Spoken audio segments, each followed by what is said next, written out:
오늘 이 금요기도회 시간에 우리에게 주시는 하나님 말씀을 함께 보겠습니다. 오늘은 창세기 21장 1절부터 7절까지 말씀입니다. 저와 함께 읽어보시겠습니다. 여호와께서 말씀하신 대로 사라를 돌보셨고 여호와께서 말씀하신 대로 사라에게 행하셨으므로 사라가 임신하고 하나님이 말씀하신 시기가 되어 노년에 아브라함에게 아들을 낳으니 아브라함이 그에게 태어난 아들 곧 사라가 자기에게 낳은 아들을 이름하여 이삭이라 하였고 그 아들 이삭이 난 지 8일 만에 그가 하나님이 명령하신 대로 할례를 행하였더라. 아브라함이 그의 아들 이삭이 그에게 태어날 때에 100세라. 사라가 이르되 하나님이 나를 웃게 하시니 듣는 자가 다 나와 함께 웃으리로다.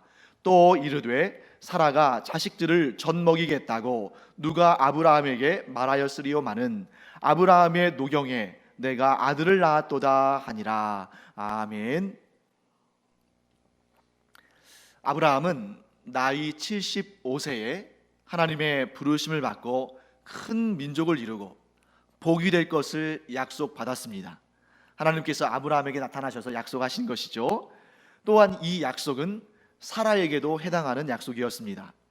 아브라함이 큰 민족의 조상이 되려면 사라를 통해서 후사가 이어져야 하기 때문에 사라가 이 약속의 당사자가 되는 것은 당연한 일이죠. 그러니까 아브라함이 65세 때 하나님의 약속의 말씀을 받았고 아브라함은 75세에 하나님의 약속의 말씀을 받았고 사라는 65세에 하나님의 약속의 말씀을 받았습니다. 그리고 나서 오늘 이 본문에서 창세기 21장에 이르러서 이 위대한 약속이 무려 25년 만에 성취가 되었습니다. 우리는 아브라함이 처음으로 하나님께 부르심을 받고 하나님의 약속을 받은 그 창세기 12장에서부터 오늘 우리가 보고 있는 창세기 21장에 이르기까지 그 사이에 25년이나 되는 그 긴 기간을 우리가 이 말씀을 통해서 이 어떤 역사들이 있었는지 어떤 일들이 있었는지를 지켜보았습니다. 때로는 아브라함이 하나님께 칭찬받을 만한 그러한 믿음으로 의롭다 여기심을 받을 만한 그런 일들도 있었고, 때로는 아브라함과 사라의 이 믿음이 약해져서 인간적인 방법으로 하나님의 약속이 아닌 인간적인 방법으로 자기가 원하는 것을 이루고자 하는 그런 일들도 보았습니다. 그래서 아브라함이 한때는 자기가 집에서 길렀던 종 엘리에셀을 자기의 상속자로 삼으려고 했던 그런 적도 있었고, 또한 여종에게서 낳은 아들 이스마엘을 자신의 상속자로 삼으려고 했던 그런 과정들도 우리가 지켜보았습니다. 사라 역시 마찬가지죠. 사라도 믿음이 강할 때가 있었지만 또 믿음이 약할 때도 있었습니다. 이런 아브라함과 사라의 모습을 바라보면서 그 모습 가운데 우리 자신, 저와 여러분들의 모습을 또한 발견하게 됩니다. 우리가 한결같은 믿음의 사람이면 좋겠지만 또 우리가 항상 한결같이 주님을 믿고 의지하고 신뢰하면 좋겠지만 우리가 잘 알고 있죠. 우리의 인생 가운데 우리도 이렇게 어떨 때는 믿음이 약해질 때가 있고 또 어떨 때는 나도 깜짝 놀랄 정도로 믿음으로 반응할 때도 있고, 즉 우리의 믿음의 삶에는 이렇게 진폭이 있습니다. 그러한 모습을 아브라함과 사라가 아주 정확하게 보여주고 있습니다.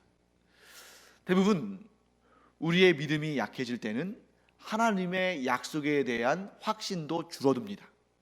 반면에 우리의 믿음이 강해지면 하나님의 약속에 대한 확신도 강해지고 또한 하나님의 응답에 대한 믿음도 커져가죠. 그런데 우리는 때로는 이런 생각을 하게 됩니다. 하나님께서 아브라함과 사라에게 보다 빨리 그 약속을 이루어 주셨다면, 하나님께서 주신 그 약속을 보다 빨리 이루어 주셨다면 아브라함과 사라가 훨씬 덜 고생하지 않았을까? 덜 고통스러워하지 않았을까? 이건 우리에게도 적용되죠. 내가 그렇게 열심히 간절히 간구한 그 기도의 제목들을 하나님께서 보다 빨리 응답해 주시면 얼마나 좋을까? 하나님께서 그렇게 응답하여 주셨다면 나의 인생의 고통스러운 시간이 훨씬 줄어들었을 텐데 하는 그런 생각을 우리가 할 수 있습니다. 아브라함도 그랬고 사라도 그랬고 우리도 그런 생각을 충분히 할 수 있습니다. 그런데 우리가 이 질문을 한번 바꿔보겠습니다.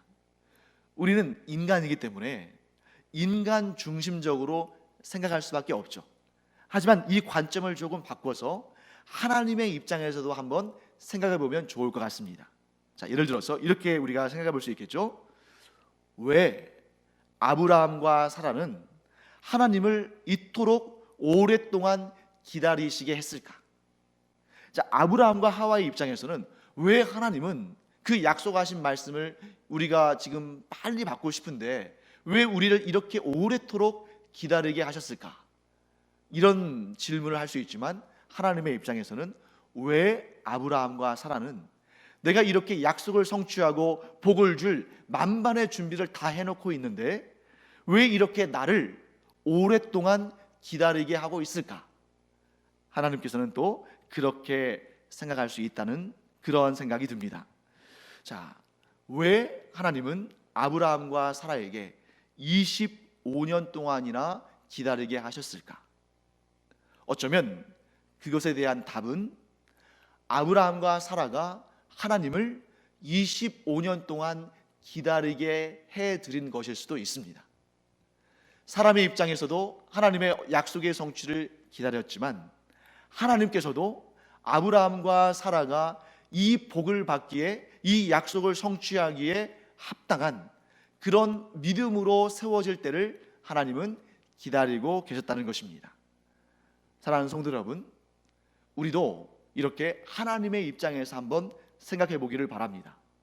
우리가 오랜 시간 기도하고 오랜 시간 바라고 오랜 시간 소망한 그 일들이 이루어지지 않을 때, 물론 우리 입장에서는 조바심이 나고 또 인내심이 바닥이 나고 또 어떨 때는 정말 참기 힘들고 할 수 있습니다만, 그러나 우리 자신을 하나님 앞에 비춰보면서 오히려 하나님께서 이미 모두 준비해 놓으신 그 답을, 그 응답을, 그 성취를 나의 지금 이 연약한 모습 때문에 주지 않고 계시는 것 아닐까? 왜냐하면 하나님께서는 그 약속을, 그 성취를 우리가 받았을 때 그것이 가장 좋은 때에 가장 좋게 이루어져야 되는데, 그걸 무조건적으로 빨리 주신다고 해서 무조건 좋은 것은 아닐 수 있다. 예를 들어 보겠습니다. 우리가 지금 앞에서 이 아브라함과 사라가 믿음으로 담대하게 반응하지 못한 그런 경우들을 보았죠. 예를 들면 약속의 땅 가나안 땅에 기근이 들었을 때, 그때에 애굽으로 피신을 합니다. 그리고 그때 하나님께서 자신을 지켜주실 것이라는 그런 믿음의 확신이 약해졌기 때문에 애굽 왕 바로가 자기의 아내 사라를 아내를 삼기 위해서 자기에게 해코지할까 봐서 아내를 누이 동생이라고 속였습니다. 근데 그런 일이 그때만 있었던 것이 아니라 우리가 지난 시간에 살펴본 것처럼 아브라함이 또한 그랄 땅에 거류할 때에도 그 땅의 왕인 아비멜렉에게도 똑같은 일을 합니다. 그런데 만일 여러분 그때 아브라함과 사라가 아직 믿음으로 온전히 반응하지 못할 때, 그때 하나님께서 그 약속의 성취를 이루어 주셔서 그때 후사를 주셨다면 이 아들은 믿음의 사람이 아니라 불신앙의 자식이 될 수도 있다는 것을 우리는 알아야 됩니다. 그러니까 하나님 편에서는 이 아브라함과 사라가 가장 믿음에 있어서 온전한 마음으로 반응할 때, 즉 육신의 소망을 다 내려놓고 오직 하나님만 바라볼 때, 주변에서 어떠한 위협이나 어떠한 문제들이 발생해도 그것에 흔들리지 아니하고 오직 하나님을 바라보며 믿음으로 반응할 수 있을 때, 하나님은 그때를 기다리신 것이다 라고 우리는 볼 수 있습니다. 그렇기 때문에 문제는 하나님께 있는 것이 아니라 누구에게 있는 것입니까? 우리에게 있는 것이죠. 우리가 하나님의 그 약속의 말씀을 받기에 합당한 믿음의 사람으로 굳게 선다면 하나님께서는 얼마든지 차고 넘치게 응답하시는 분이시다 하는 것을 우리가 믿음으로 또 고백할 수 있는 것입니다. 자, 그래서 이 하나님이 어떤 분이신지에 대해서 오늘 우리가 이 본문을 통해서 몇 가지를 좀 살펴보기를 원합니다. 자, 오늘 본문을 통해서 우리가 하나님에 대한 어떤 지식을 얻을 수 있을까? 첫째, 하나님은 말씀하시는 분이십니다. 하나님은 말씀하시는 분이시다. 자, 하나님과 우상 사이의 결정적인 차이는 하나님은 말씀하시지만 우상은 말을 하지 못한다는 사실입니다. 자, 하나님께서는 성경이 시작되는 창세기 1장에서부터 스스로를 말씀하시는 분으로 드러내셨습니다. 하나님은 말씀으로 천지를 창조하셨고, 또 말씀으로 하나님의 백성들을 부르셨고, 말씀으로 그들과 언약을 맺으셨고, 말씀으로 온갖 은혜와 복들을 주셨으며, 무엇보다 말씀으로, 말씀이신 예수 그리스도를 통해서 우리를 구원하셨고, 오늘도 말씀으로 우리를 가르치시고 우리를 세워주시고 우리의 믿음을 굳건하게 하시는 분이십니다. 반면에 우상은 말하지 못하는 신입니다. 자, 여러분, 우리가 이제 우상을 보면 우상은 나무를 깎아서 만들었거나 돌에 새겨서 만들었거나 금속을 녹여서 만들었거나 그런 존재입니다. 손으로 만져지고 또 눈으로 보기는 하지만 그 우상이 우리에게 말하지는 못하는 것이죠.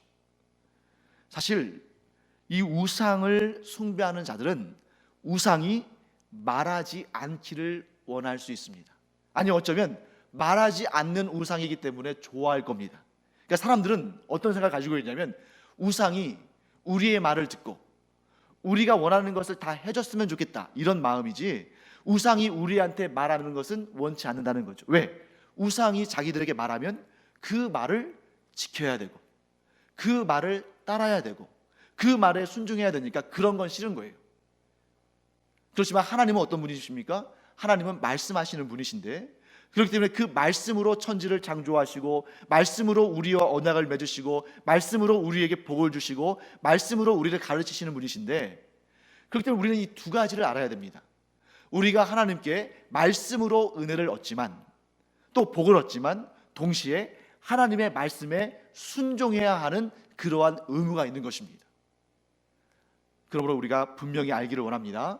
하나님은 말씀하시는 분이시고 그 말씀, 즉 그 약속을 성취하시는 분이시며, 또한 하나님의 백성이요 하나님의 자녀인 우리는 하나님의 말씀에 순종할 의무를 가지고 있다 하는 것을 우리는 보게 됩니다.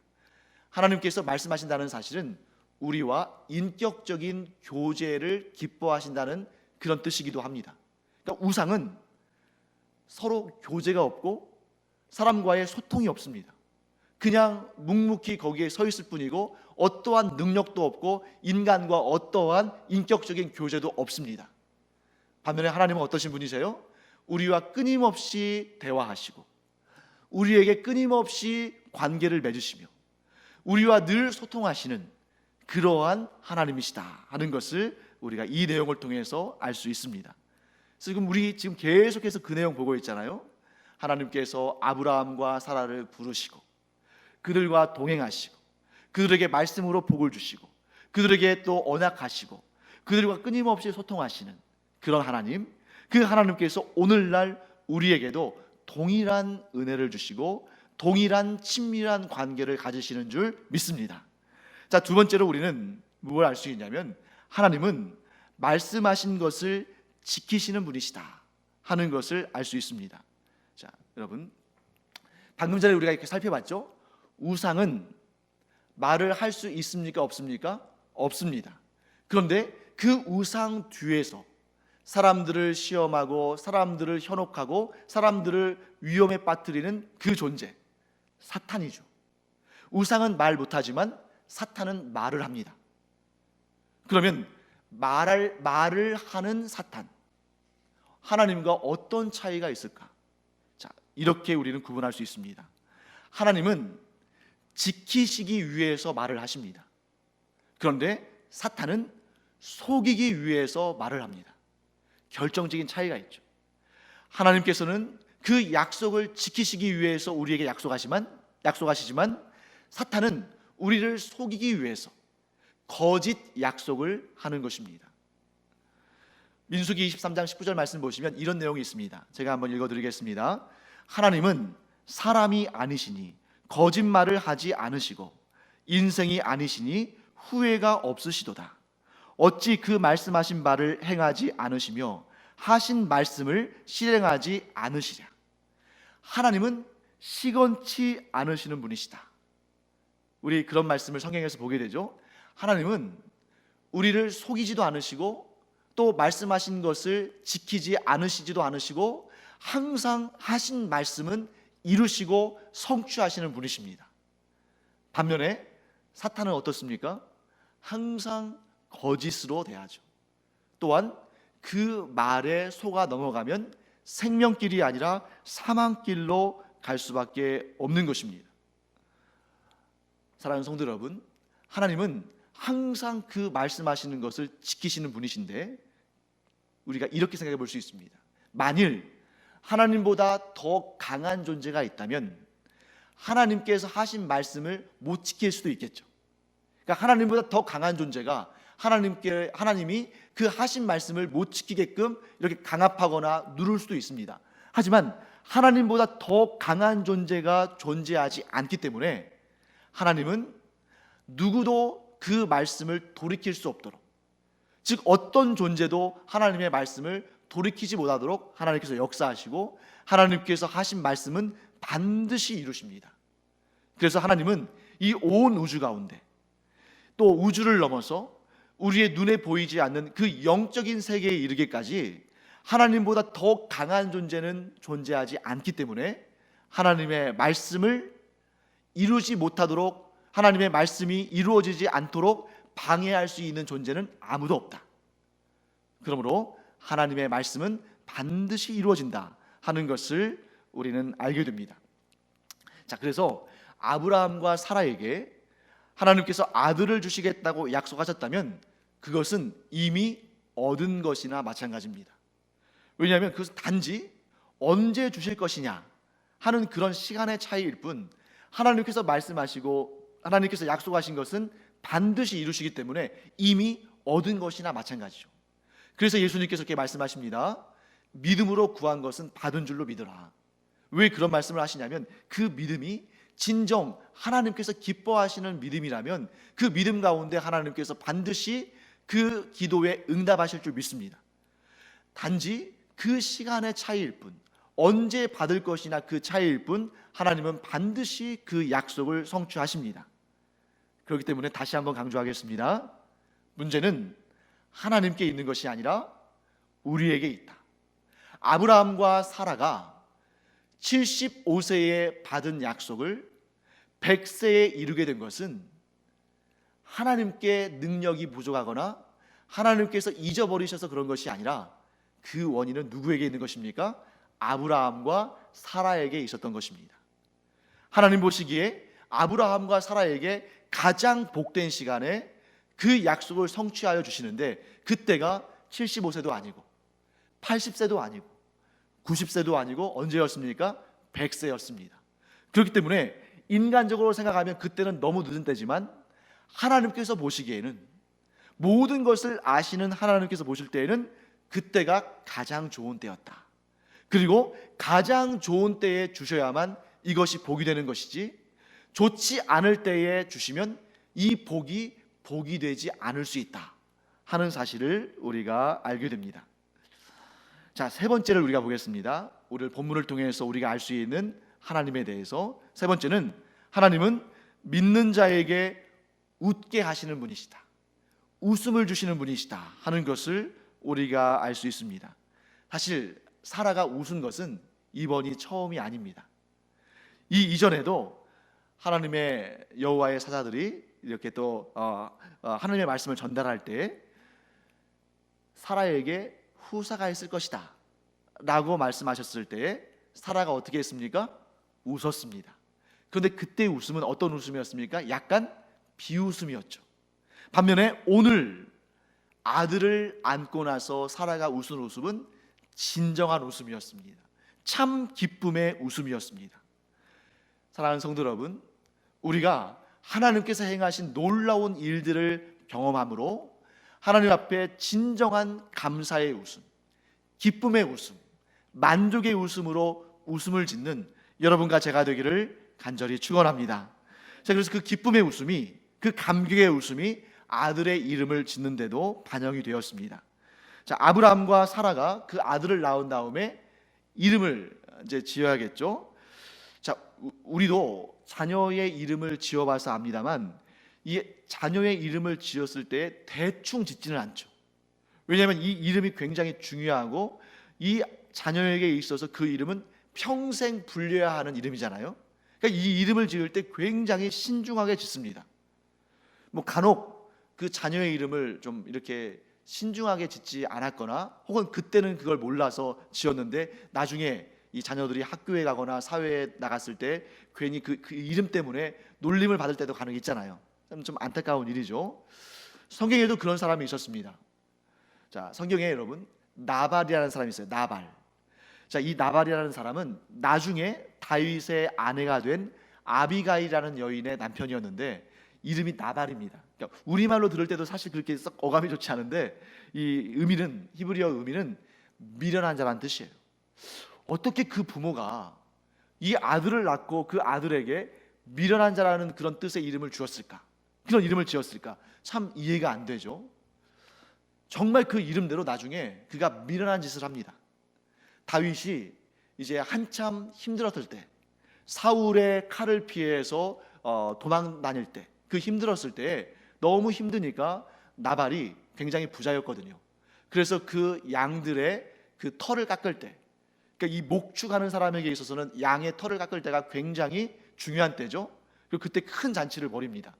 그때에 다윗이 자기의 사람들을 보내서 정중하게 우리가 당신들이 이렇게 양을 칠 때 주변에 좀 이렇게 좀 안 좋은 사람들, 못된 사람들이 와서 도둑질하거나 공격하지 못하도록 우리가 당신의 그 목동들을 잘 막아주고 그 양떼를 좀 지켜줬으니까 우리에게 식량을 좀 달라라고 정중하게 말하는데 나발은 그것을 거절합니다. 근데 그냥 거절한 것이 아니라 다윗을 모욕하면서 거절합니다. 그 일로 말미암아 나중에 어떤 일이 발생합니까? 나발이 놀라서 죽어요. 다윗과 그의 사람들이 이 나발의 행위로 말미암아 진노했다는 소식을 듣고 그가 나중에 놀라서, 하나님께서 그를 물론 치셨지만 그가 놀라서 죽게 됩니다. 이런 것처럼 그가 미련한 자라는 그 이름이 그의 인생에 영향을 미치지 않았을까? 그 어렸을 때부터 계속 미련한 자 이렇게 불림을 당하니까 정말 그의 삶에 있어서 정말 중요한 그때에 미련한 일을 하고 마는 그런 안타까운 결과를 보게 되는 것이죠. 아브라함도 자기의 나이 100세에 얻은 이 귀한 아들을 어떻게 이름을 지을까라고 고민했을 텐데 그 후에 이 아들의 이름을 이삭이라고 지었습니다. 아마 제 생각에는 아브라함이 그 아들의 이름을 이삭이라고 지을 때에 그렇게 결정할 때에 사라의 영향이 컸을 거라고 생각을 해요. 사라가 90살이 되기까지 그렇게 기쁘고 즐겁게 웃은 적이 없었을 겁니다. 그러니까 그 모습을 보면서 그래, 이 아들은 웃음의 아들이다. 우리에게, 즉 나 아브라함에게 또 내 아내 사라에게 웃음을 준 아들이다 하는 그런 의미에서 웃음이라는 이름을 짓게 되는 것입니다. 사랑하는 성도 여러분, 우리 모두가 하나님의 이삭들이 되기를 간절히 축복합니다. 우리가 하나님의 웃음이 되는 자들, 우리가 하나님의 마음을 기쁘게 해드리고 그래서 하나님으로 하여금 웃음 짓게 하는 그러한 우리가 되기를 간절히 축원합니다. 또한 여러분들의 자녀들이 여러분들에게 또한 이삭이 되기를 간절히 축원합니다. 그래서 여러분들의 자녀들이 항상 여러분들에게 기쁨을 안겨주고 웃음을 안겨주는 그런 자들 되기를 간절히 축원합니다. 또한 우리 자신이 항상 이삭으로 하나님 앞에 반응하는 은혜가 있기를 축복합니다. 그래서 우리가 우리의 생명이 존재하는 것 자체가 하나님의 은혜고 또 우리가 웃을 수밖에 없는 것이고 또한 우리가 소중한 가족들과 함께 살 수 있는 것도 하나님께서 우리에게 주신 이삭이고 또한 우리가 이렇게 복되고 행복한 교회 안에서 함께 신앙생활을 할 수 있게 된 것도 하나님께서 우리에게 이삭을 주신 것, 그것 우리에게 웃음을 주신 결과인 줄 믿습니다. 그래서 우리의 일상의 삶에서도 우리의 신앙의 삶에서도 항상 이삭, 곧 웃음의 열매를 맺는 여러분과 제가 되기를 간절히 축원합니다. 자, 이제 한 가지 더 보겠습니다. 그것은 하나님은 우리에게 이삭을 주시는데 우리에게 주신 그 이삭이 어떠한 성격이 있냐면 전파되는 성질이 있다는 거예요. 하나님께서 우리에게 주신 이삭은 이렇게 전파되고 확장되는 역사가 있습니다. 그래서 사라가 오늘 본문에서 이렇게 고백합니다. 하나님이 나를 웃게 하시니 듣는 자가 다 나와 함께 웃으리로다.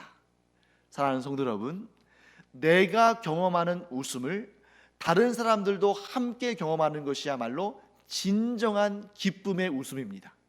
그런데 만일 나의 웃음이 다른 사람에게는 눈물이 된다면, 나는 기쁜데 다른 사람은 슬프다면 이것은 하나님께서 주신 웃음이 아닐 가능성이 매우 큽니다. 하나님께서 주신 진정한 웃음은 내가 웃음으로 말미암아 다른 이들도 함께 웃고, 또한 하나님의 진정한 웃음을 경험한 사람은 다른 이들이 웃는 모습을 보면서 나도 웃는 마음을 갖게 됩니다. 그래서 우리가 이 교회 공동체, 이 하나의 또 예수 그리스도를 머리로 삼고 한 지체된 우리는 이와 같이 함께 웃는 하나님의 사람들 되기를 간절히 축원합니다. 하나님께서 나를 웃게 하시니 듣는 자가 다 나와 함께 웃으리로다. 우리 교회 안에 웃을 일이 있을 때 그것이 어느 일부만이 웃는 것이 아니라 모두 함께 웃고 기쁘고 감사하는, 우리 가족 가운데 누가 웃을 때에 그것이 우리 온 가족들이 함께 웃고 기뻐하고 즐거워하는 그런 웃음이 되기를 간절히 축원합니다. 뿐만 아니라 우리 교회 공동체가 웃는데 이 세상은 여전히 울고 있는 상황이죠. 자신이 얼마나 고통스러운 상황 가운데 있는지도 모르는 자들도 너무나 많습니다. 이 교회 공동체가 웃음으로 말미암아 이 세상도 함께 웃는 그러한 웃음의 전파가 이루어지는 은혜가 있기를 간절히 축원합니다. 모든 사람들을 웃게 하는 유일한 것, 그것이 바로 복음인 줄 믿습니다. 우리가 복음을 들고 또 복음의 전파를 위해서 이렇게 기도하고 나아가 전도할 때에 우리를 통해서 이 세상이 웃게 될 줄 믿습니다.